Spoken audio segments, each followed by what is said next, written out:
பாலக்கோடு தொகுதி அதிமுக வேட்பாளர் KP அன்பழகன் தீவிர பிரச்சாரத்தில் ஈடுபட்டார். தருமபுரி மாவட்டம் பாலக்கோடு தொகுதியில் அதிமுக சார்பில் போட்டியிடும் முன்னாள் அமைச்சர் KP அன்பழகன் தீவிர வாக்கு சேகரிப்பில் ஈடுபட்டார்.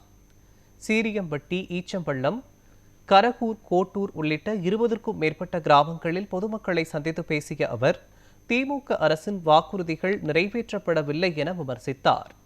மீண்டும் அதிமுக ஆட்சி அமைந்ததும் அனைத்து திட்டங்களும் செயல்படுத்தப்படும் என உறுதியளித்தார். கூட்டணி கட்சி நிர்வாகிகள் பலர் கலந்து கொண்டு இரட்டை இலை சின்னத்திற்கு வாக்கு சேகரித்தனர்.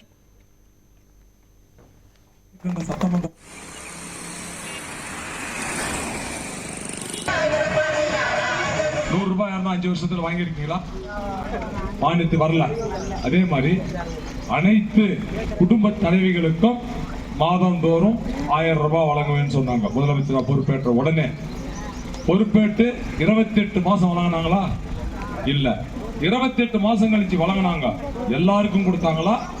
கொஞ்சம் பேருக்கு கொடுத்து கொஞ்சம் பேருக்கு கொடுக்கலையா?